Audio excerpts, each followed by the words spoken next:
যুক্তরাষ্ট্রের পথে পথে লাখো মানুষের ঢল, কারো হাতে ব্যঙ্গাত্মক পোস্টার, কেউ আবার চলছেন মার্কিন প্রেসিডেন্ট ডোনাল্ড ট্রাম্পের কুশপুত্তলিকা নিয়ে। ট্রাম্প বিরোধী নো কিংস মার্চ আন্দোলনে সাড়া দিয়ে দেশটির 50টি অঙ্গরাজ্যে বিক্ষোভ মিছিলে অংশ নিয়েছে 80 লাখেরও বেশি মানুষ।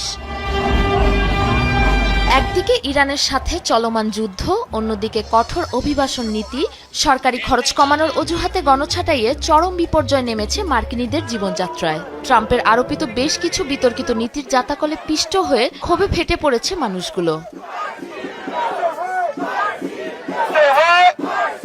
স্বৈরাচারী উপাধি তো বটেই, প্রেসিডেন্টকে ধর্ষক, বর্ণবাদী, মানসিক ভারসাম্যহীন, শিশু নিপীড়ক বলতেও ছাড় দেয়নি বিক্ষোভকারীরা।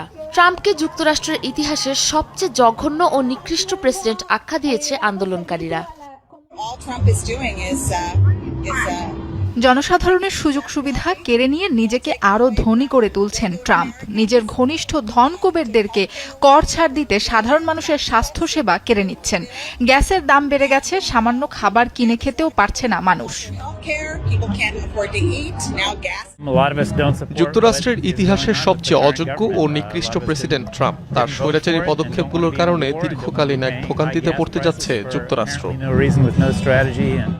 রাজধানী ওয়াশিংটনে হোয়াইট হাউসের দিকে এগিয়ে যায় ক্ষুব্ধ জনতার বিশাল মিছিল। বিশৃঙ্খল পরিস্থিতি এড়াতে পাহারায় ছিল police. New York city, Texas, Minnesota, Dallas, Los Angeles, Philadelphia সহ ছোট বড় সব শহরে ছড়িয়ে পড়ে আন্দোলন। 50 অঙ্গরাজ্যে একই সাথে চলে 3000-এরও বেশি বিক্ষোভ কর্মসূচি। একজন ফ্যাসিবাদী পাগল যৌন নিপীড়ক প্রেসিডেন্টের বিরুদ্ধে প্রতিবাদ জানাতে এসেছি। তার কুকর্মগুলো পুরো বিশ্বকে জানাতে চাই। স্বেচ্ছাচারিতা ও দায়িত্ব পালনের অযোগ্যতার দায়ে অবিলম্বে প্রেসিডেন্ট ট্রাম্পের পদত্যাগের দাবি জানায় বিক্ষোভকারীরা। যুক্তরাষ্ট্রের পাশাপাশি ট্রাম্প বিরোধী নো কিংস মার্চ অনুষ্ঠিত হয় স্পেন, কানাডা, যুক্তরাজ্য, ফ্রান্স, ইতালি সহ অন্তত 16টি দেশে। সাবরিনা নুসরাত, যমুনা নিউজ।